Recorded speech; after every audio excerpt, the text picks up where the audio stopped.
বিশেষ করে সংবিধান সংস্কারের বিষয়ে সংবিধানের যেই প্রস্তাবিত মূলনীতি যে নতুন করে প্রস্তাব করা হয়েছে, এখানে বহুত্ববাদ রাখা হয়েছে নতুন করে। তো আমরা বলেছি যে না, বহুত্ববাদ রাখা যাবে না, বরং বহুত্ববাদের পরিবর্তে আল্লাহর উপর পূর্ণ আস্থা ও বিশ্বাস যেটা আগে ছিল এটা পুনঃস্থাপন করতে হবে। আরেকটা বিষয় হলো যে সংবিধানে দ্বিকক্ষ বিশিষ্ট পার্লামেন্টের প্রস্তাব করা হয়েছে। তো সেক্ষেত্রে আমরা বলেছি যে দ্বিকক্ষ বিশিষ্ট পার্লামেন্টের এখানে এই যে প্রস্তাব করা হয়েছে যে উচ্চ কক্ষে পিআর সংখ্যানুপাতিক পদ্ধতিতে হবে, আর নিম্ন কক্ষে বর্তমান যে পদ্ধতি এই পদ্ধতি নির্বাচন হবে। আমরা বলেছি যে না, উভয় কক্ষের নির্বাচনই সংখ্যানুপাতিক পিআর পদ্ধতিতে হতে হবে। কারণ শুধুমাত্র উচ্চ কক্ষে যদি সংখ্যানুপাতিক পদ্ধতিতে নির্বাচন হয় তাহলে পিআর পদ্ধতির সুফল আসলে পাওয়া যাবে না। আর পিআর পদ্ধতি বর্তমানে যে নির্বাচন পদ্ধতি, এই পদ্ধতিতে বিগত দিন যেভাবে দেশ পরিচালিত হয়েছে, যেভাবে আসলে কর্তৃত্ববাদী শাসন কায়েম হয়েছে, এর থেকে বের হয়ে আসাটা কঠিন হবে। এই জন্য আমরা বলেছি উভয় কক্ষেই সংখ্যানুপাতিক পিআর পদ্ধতি লাগবে। আরেকটা বিষয় হলো যে এখানে উচ্চ কক্ষের সদস্য নির্ধারণের ক্ষেত্রে ওনারা অরাজনৈতিক 50% প্রস্তাব করেছে। আমরা বলেছি না, সেখানে রাজনৈতিক দলগুলোর স্বাধীনতা কেড়ে নেওয়া যাবে না। রাজনৈতিক দলগুলোই সিদ্ধান্ত নেবে যে উচ্চকক্ষের পার্লামেন্টে সদস্য কারা থাকবে। আর বাকি আমরা বলেছি রাষ্ট্রপতির সরাসরি নির্বাচনের বিষয়টা আমরা বলেছি। তারপরে একই ব্যক্তি প্রধানমন্ত্রী, সংসদ প্রধান ও দলীয় প্রধান থাকতে পারবেন না, এ ব্যাপারে আমরা একমত হয়েছি। এবং 2 মেয়াদের বেশি কেউ প্রধানমন্ত্রী হতে পারবেন না, এই বিষয়ে আমরা একমত পোষণ করেছি। নির্বাচনকালীন সরকারের সময়কালীন জাতীয় নির্বাচনের আগে যে নির্বাচনকালীন যে সরকারটা হবে, পার্লামেন্ট ভেঙে যাওয়ার পর, তখন যে নির্বাচনকালীন সরকার হবে, এই সরকার জাতীয় নির্বাচনের আগে স্থানীয় নির্বাচন অনুষ্ঠান করবে। এবং বিশেষ করে এই আগামী জাতীয় নির্বাচনের আগে অবশ্যই স্থানীয় সরকারের সকল নির্বাচন সম্পন্ন হতে হবে। আর এ ব্যাপারে ওনাদেরও প্রস্তাব আছে, আমরা এই ব্যাপারে আরও জোর দিয়েছি। আর আরেকটা বিষয় হলো স্থানীয় সরকারের এখানে নতুন করে প্রস্তাব করা হয়েছে। স্থানীয় সরকারের চেয়ারম্যান, মেয়র এরা হলো সদস্য, মানে মেম্বার কাউন্সিলরদের ভোটে হবে। আমরা বলেছি যে না, এখন যে বিদ্যমান যে পদ্ধতি আছে যে সরাসরি জনগণের ভোটে মেয়র, চেয়ারম্যান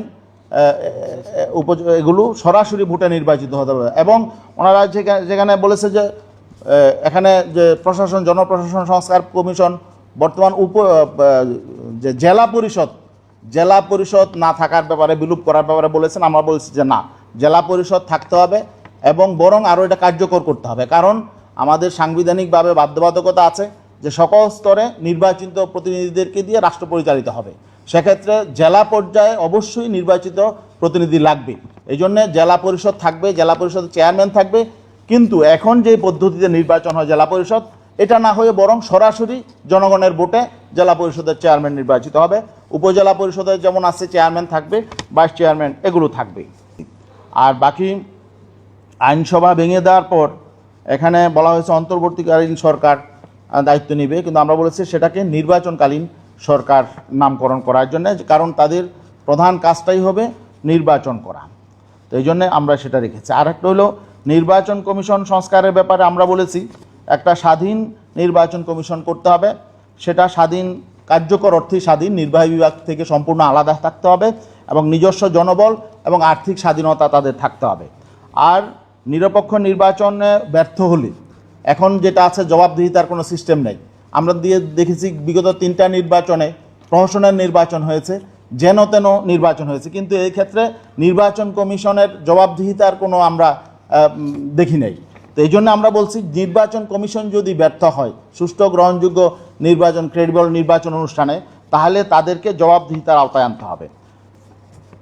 আর বিচার বিভাগের ব্যাপারে হলো আমাদের বিচার বিভাগ, আমাদের এখানে সংবিধানে আছে বিচার বিভাগ স্বাধীন হবে, কিন্তু কার্যত বিচার বিভাগ সেভাবে স্বাধীন এখনও পুরোপুরি হয় না। এই জন্য আমরা বলছি বিচার বিভাগ নির্বাহী বিভাগ থেকে কার্যকরভাবে স্বাধীন থাকবে।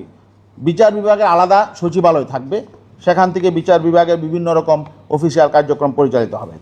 আর সকল পর্যায়ে আমাদের আরেকটা মৌলিক যে প্রস্তাবনা ছিল, নতুন করে আমরা যে প্রস্তাব দিয়েছি, সকল পর্যায়ে আলাদা শরিয়া আদালত স্থাপন করতে হবে। এখানে এখনও বর্তমানেও আদালতে বিভিন্ন শরিয়ার আলোকে বিচার ফয়সালা হয় কিছু কিছু বিষয়ে, যেমন মুসলমানদের বিবাহ, তালাক, মিরাস, উত্তরাধিকার এই সমস্ত ক্ষেত্রে হয়। কিন্তু এগুলো আমরা বলছি যে আরও যারা শরিয়া আইনের উপর আস্থা রেখে উভয় পক্ষ যদি শরিয়া আইন অনুযায়ী বিচার ফয়সালা চায়, তাদের ক্ষেত্রে সেই সুযোগটা থাকতে হবে। সর্বোচ্চ আদালত থেকে নিয়ে সর্বনিম্ন পর্যায় পর্যন্ত আদালতের সকল স্তরে এই জন্য আলাদা শরিয়া আদালত থাকতে হবে, এবং সেখানে যারা শরিয়া আইনে বিশেষজ্ঞ, বিভিন্ন ইসলামিক স্কলার, তাদেরকে সেখানে নিয়োগ দিতে হবে। এখন বর্তমানে কিছু ক্ষেত্রে বিবাহ, তালাক এবং মিরাজ সংক্রান্ত বিষয়গুলো আদালতে ফয়সালা হয়, কিন্তু সেখানে অনেক ত্রুটি বিচ্ছুতি থেকে যায়। এই জন্য আমরা বলছি এটা যাতে আরও হয়, দ্রুত হয়, এবং অনেক পেন্ডিং থাকে। এই জন্য আমরা বলছি শরিয়া আইনের আরও একটা বিশেষত্ব হলো যে দ্রুত বিচার ফয়সালা হয়। এই জন্য আমরা বলছি এই জাতীয় বিষয়গুলো যাতে দ্রুত হয়, এই জন্য আলাদা শরিয়া আদালত আমরা চেয়েছি। আরেকটা বিষয় হলো রাষ্ট্রপতির কাছে এখন একটা ক্ষমতা আছে যে রাষ্ট্রপতি যাকে খুশি তাকেই কী করে দিতে পারে, দণ্ড মওকুফ করে দিতে পারে। তো আমরা বলছি যে না, এটা যে ভিকটিমের কনসার্ন ছাড়া রাষ্ট্রপতির কাছে এই অধিকার আমরা বলছি এটা ঠিক না। এখন আমরা দেখেছি অতীতে রাষ্ট্রপতি টপ টেররদের পর্যন্ত ক্ষমা করে দিয়েছে, এবং রাজনৈতিক বিবেচনায় সে ক্ষমাগুলো হয়। এই জন্য বলছে এই পদ বন্ধ করতে হবে। যিনি ভিকটিম তার অনুমোদন ছাড়া রাষ্ট্রপতি যাতে এই ব্যাপারে দণ্ড মওকুফ করতে না পারে। আরেকটা বিষয় হলো যে এখানে আল্লাহ, রাসূল সাল্লাল্লাহু আলাইহি ওয়াসাল্লাম, কোরআন এবং বিভিন্ন ধর্ম নিয়ে আমাদের দেশে অনেক সময় অনেকে কটূক্তি করে এবং অবমাননা করে। এ নিয়ে অনেক বিশৃঙ্খলা হয়, আইনশৃঙ্খলা পরিস্থিতির অবনতি ঘটে। এই জন্য আমরা বলছি এ ব্যাপারে সুনির্দিষ্ট আইন থাকতে হবে। এখন যেই আইন আছে এটা অনেক ক্ষেত্রেই প্রয়োগ হয় না, এই জন্য সুনির্দিষ্ট আইন থাকতে হবে এবং এটা যথাযথ প্রয়োগের ব্যবস্থা থাকতে হবে। আরেকটা জনপ্রশাসন সংস্কারের ক্ষেত্রে আমরা বলেছি অফিসিয়াল সিক্রেট অ্যাক্ট 1923 এটা বাতিল করতে হবে, ও এটা উপনিবেশিক আমলের আইন। এই ব্যাপারে ওনারা বলছে ওনারা এটা সংস্কার করার উদ্যোগ নেবেন। আর যেহেতু বিচার বিভাগ নির্বাহী বিভাগ থেকে আলাদা স্বাধীন, এই জন্য আমরা বলেছি যে এখন জেলা প্রশাসকের কাছে ম্যাজিস্ট্রেসি পাওয়ার আছে, ওনারা নতুন প্রস্তাবনা এটা রেখেছে। আমরা বলেছি যেহেতু বিচার বিভাগ আলাদা স্বাধীন, অতএব এখানে জেলা প্রশাসকের কাছে আলাদা ম্যাজিস্ট্রেসি পাওয়ারের প্রয়োজন নাই, যেহেতু জুডিশিয়াল ম্যাজিস্ট্রেট সকল জেলায় আছে। আমরা বলেছি এটাকে আলাদা করতে, কারণ জেলা প্রশাসক এখানে অনেক ক্ষমতা এক্সারসাইজ করেন। এই জন্য আমরা বলেছি এটা বিচার বিভাগের হাতেই থাকা উচিত। আর প্রাদেশিক ব্যবস্থা কথা ওনার প্রস্তাবে এনেছে, আমরা এটাকে নাকচ করেছি যে প্রাদেশিক ব্যবস্থা, প্রাদেশিক শাসন ব্যবস্থা এখন প্রয়োজন নেই।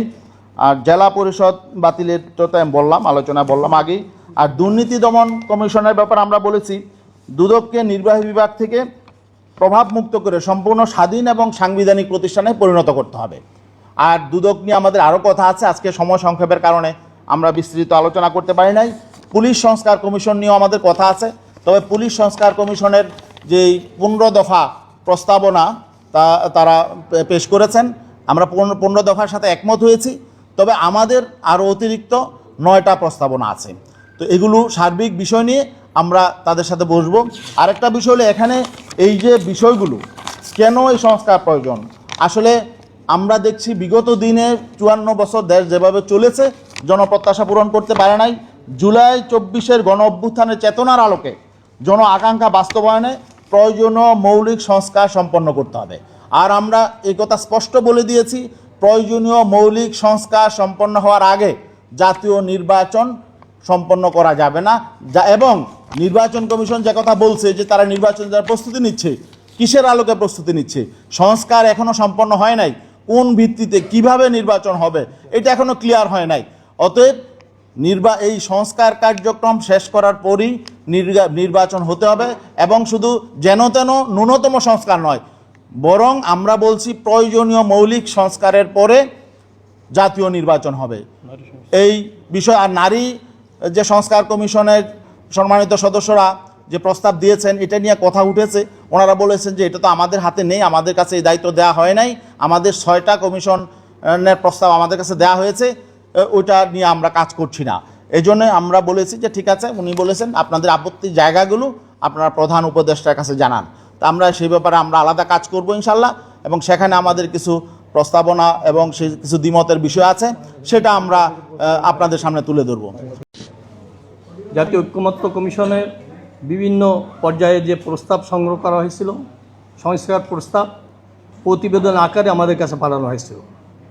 যেমন জনপ্রশাসন, নির্বাচন, দুর্নীতি দমন কমিশন, পুলিশ, বিচার বিভাগ, সংবিধান ইত্যাদি বিষয়ে আমাদের মতামত চাওয়া হয়েছিল।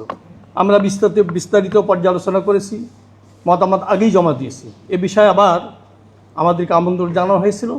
আমরা 10 জনের একটা প্রতিনিধি দল এসেছিলাম, খোলামেলা আলোচনা হয়েছে, অনেক বিষয়ে আমরা একমত হয়েছি, অনেক বিষয় বিবেচনা নিয়েছি, তারাও অনেক বিষয় বিবেচনা নিয়েছে। এ বিষয়ে সবিস্তার আপনাদের সামনে এখন কথা বলবেন ইসলামী আন্দোলন বাংলাদেশের মুখপাত্র